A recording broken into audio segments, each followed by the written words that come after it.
ভাই এখন আইছুন না মইনালি ভাই ইনশাআল্লাহ এবার সিলেটে ফাইনাল নিব। ইতাই সব টিরে বড়ি মনটা খারাপ ভাই আরে কোন সময় বল দিতাই ব্যাড লাক সিলেটে দরকার নাই বোলারের একটু সমস্যা ছিল। ইনশাআল্লাহ নেক্সট ম্যাচে আমরা নোয়াখালী হতাশ করবে না, আরো দুর্বারে গতিতে এগিয়ে যাবে। খুব সুন্দর খেলা দেখছি ভাই। মন খারাপ নাই ভাই, সিলেট হতাশ করলে কি আমরা নোয়াখালী হতাশ করবে না, নোয়াখালী জিতবে ইনশাআল্লাহ। যে অবশ্যই না না পালাইয়া গেছে তো কিছু করার নাই। আইছে ভাই শান্ত ভালো খেলছে, কিন্তু মিরাজ আমার ক্যাপ্টেন হওয়ার যোগ্য না। মিরাজ সিলেটের ক্যাপ্টেন হওয়ার যোগ্য না।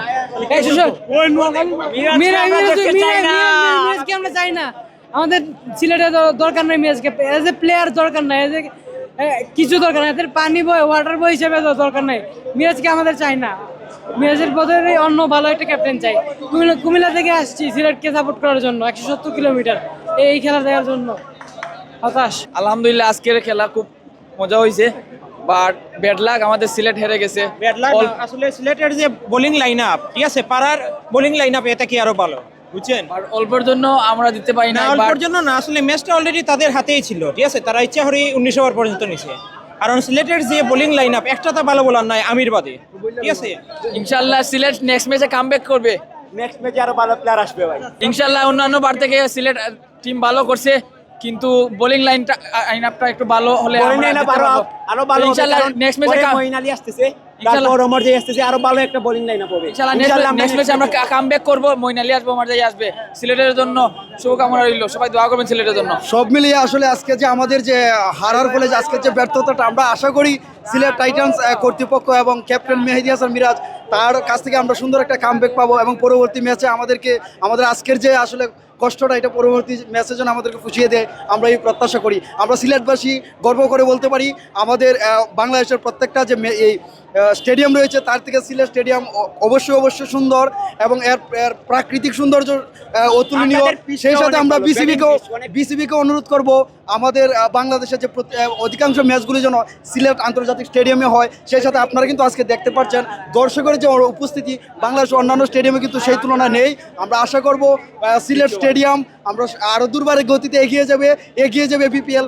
অনেক ভালো একটা ম্যাচ হয়েছে, শুধু বোলারের একটু সমস্যা ছিল, কিন্তু সমস্যা নেই। বোলার আমাদের নেক্সট ম্যাচে আসতেছে ওমর জাই, তারপর মঈন আলী আমাদের দামান বেটা, অনেক ভালো একটা পারফরমেন্স হবে ইনশাল্লাহ। আমরা ম্যাচ জিতবো। আমরাই বর্তমানে বলতে গেলে আমরাই সবচেয়ে শক্তিশালী টিম, কিন্তু আমাদের বোলিং লাইন আপ দুইটা বোলার অনুপস্থিত থাকায় আমাদের বোলিং লাইন আপ তেমন ভালো হয় নাই। তবে ইনশাল্লাহ আমাদের বোলিং লাইন আপ ভালো হবে, সিলেট জিতবে, সিলেট ফাইনাল খেলবে, এটা আমি বিশ্বাস করি। আমাদের পিচটা অনেক ভালো।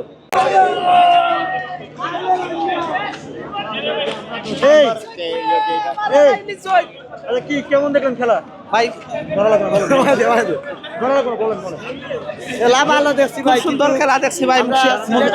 মুকসিবের খেলা খুবই ভালো খেলা হয়েছে ভাই, বুঝছেন? খুব সুন্দর লাগছে, খুব ক্লাসিক খেলা দিচ্ছে মুকসিব ভাই, খুব প্রিয় প্লেয়ার আমার মুকসিব ভাই, বুঝছেন? ধন্যবাদ তাকে। আচ্ছা, শান্তের খেলা কেমন লাগলো? শান্ত ভাইয়ের খেলা খুব আরো খুব বেশি ভালো হয়েছে। শান্ত ভাইয়ের খেলা অসাধারণ খেলা হয়েছে। শান্ত ভাই গুড ভাই। আমরা খুবই কষ্ট লাগে, কারণ সিলেটের ম্যাচটা গত বছর আমাদের সিলেটের রান করছিল 206 রান, হইয়া আমরা ম্যাচটা উইন করতে পারি নাই। এবার করছে 189 রান, 190 রান মত করছে। এর বাদেও আমরা উইন করতে পারি নাই, কিন্তু আমাদের খুবই কষ্ট লাগতেছে। এর বাদেও শান্ত ভাই আর মুশফিক ভাইয়ের খেলা দেখে আমাদের খুবই ভালো লাগছে। খুব সুন্দর ক্লাসিক খেলা দিচ্ছে তারা, বাংলাদেশের লাই খুবই ভালো একজন প্লেয়ার তারা। আল্লাহ দিলে ভবিষ্যতে আরো অবশ্যই তারা ভালো করবে। শান্ত আশা তো করছি যে সামনের ম্যাচে যে ধরনের খেলা দিচ্ছে ইলাখান যদি আমরা পারফরমেন্স করেন, সবসময় যদি তারা খেলাধুলা ঠিক মতন রাখতে পারে, তাহলে আমরা সামনে দিয়ে অবশ্যই জিতবো। খেলা ভালো লাগছে ভাই, খুবই মজা লাগছে, এনজয় করছি, কিন্তু মনটা খারাপ ভাই। সিলেট আসছে, আমরা সিলেটই, কিন্তু প্রথম ইনশাআল্লাহ নেক্সট ম্যাচ হইব। মুশফিক শান্ত খুবই ভালো ব্যাটিং করছে, মুশফিক জবাব দিছে, ওর যে ফেলা নিছে না এর জবাব আজকে মুশফিকে দিছে। আর শান্ত অসাধারণ, আর সিলেটের সাইমায়েব পারভেজ ইমন খুবই অসাধারণ ব্যাটিং করছে। ইনশাআল্লাহ নেক্সট ম্যাচ আমরা জিতবো। মনটা খারাপ ভাইয়া, বোলাররা ভালো করতে পারেনি। আসলে মিরাজের মিরাজের ক্যাপ্টেন্সির দোষ আছে, ঠিক মতো বলার ইউজ করতে পারে নাই। ইনশাআল্লাহ নেক্সট ম্যাচে আমরা ইনশাআল্লাহ জিতবো। আমরা খুব হতাশ ভাই, আজকে আমরা টিম আর উদ্বোধনী গেম, আমরা খুব হতাশ। আগামী নেক্সট ম্যাচ হইব, আমরা খুব হতাশ ভাই, বুঝছেন? আমরা নিজের প্রথম ম্যাচ আসছি, খুব খারাপ লাগে। নেক্সট টাইম হইব।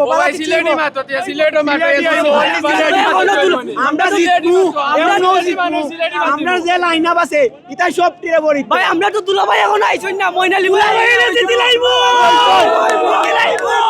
ভাই ইনশাআল্লাহ এবার সিলেটে ফাইনাল নিব একটা আমরা আল্লাহ ইনশাআল্লাহ আমরার পক্ষে দিব ভাই আপনারা সকলে দোয়া করবা সিলেট আছে সমস্যা নাই নেক্সট ম্যাচ কাম ব্যাক হইব আর প্রতিটা ফ্র্যাঞ্চাইজি হইতে চাই যে সবসময় তুমি পেলাই না আপনারা ইয়া দেশে কিন্তু অসম্মানী করবেন একটা টিমে একটা প্লেয়ারে 50% টাকা দিয়া বা যদি টাকা দেওয়া হয় না এটা হলো বাংলাদেশে 14টা সময় তারা কিতা করেন লজ্জিত করেন এর বাদে দুঃখের বিষয় হইলো কালকে একটা নিউজ দিলাম খালেদ মামুন সুলতান ভাই যে নোয়াখালী টিমে একটা মানে 3টা বল দিছে প্র্যাকটিস করার সময় এটা কিন্তু ঠিক হয়েছে না প্রতিটা ফ্র্যাঞ্চাইজির মালিকরা করেন ভাই সবসময় নিজের ঠিক করে ভাই ধন্যবাদ ভাই আর এরকম দেশে লজ্জিত করবেন না ভাই সবসময় আপনারা রেসপেক্ট করুন ভাই আমি কই ভাই আমরা হইলাম সিলেটি প্রতিবার তো আশা নিয়ে আমরা সিলেটের মাঠে খেলা দেখতাম প্রতিবার ওই কিতা জাতীয় দলের ভালো প্লেয়ার আমরা সিলেটে আনা হয় না আমরা দেখি প্রতি বছর বিপিএল খেলার যে জাতীয় দলে যারা পারফরমেন্স করে তারা নেওয়া হয় কিন্তু তারাই নেওয়া হয় আর প্রতি বছর প্রতি টিমও ও কিতা জাতীয় দলে যারা বালা খেলায় এরা বিপিএলও বালা খেলায় আর আমরা সিলেটে যা লট লই আইন বালার প্লেয়ার লই আইন না মেহেদি হাসান ভাই মিরাজ ভাই ঠিক আছে উনি বালা ঠিক আছেন উনি ঠিক আছেন যেমন মুশফিক ভাই আইতা আসলা রিয়াদ ভাই এরপরে আমরা আরো যারা ইমান ভাই তাই না ঠিক আছেন কিন্তু ও যে খালেদ ভাই আইজ রান দিছেন এগুলা প্রতি বছর আমরা আশা রাখবো যে পয়লা বাংলাদেশও যারা জাতীয় টিমও যারা আছেন ও এরা আমরা সিলেটও আইতা তখন কি আমরা সিলেটকে বালা এক বছর আমরা যেই সময় আমরা ফাইনাল গিয়ে আরিছি তখন আমরা সব বালা বালা আসলা হৃদয় আসলা শান্ত ভাই আসলা মুশফিক ভাই আসলা এরপরে শান্ত আসলার এরপরে আমরা মাশাফিমিন মর্তুজা ভাই আসলা তখন কি আমরা ইলা ফাইনাল যাইতাম পারছি ও আমরা সবার কাছে আশা রাখবো যে আগামীতে জাতীয় দলের প্লেয়ার যাতে আমরা সিলেটাই আমার মনে হয় না সিনেরা দায়িত্বটা পালন করতে পারছে না আর মিরাজ বাইরে দেখা গেছে যে বল দেওয়ার সময় খারে কোন সময় বল দিতে এটা তার মাথা থেকে হয়তো গেছে গিয়া মানে বল খারে কোন সময় দেওয়া হয় এটা ম্যানেজ ঠিক হয়েছে না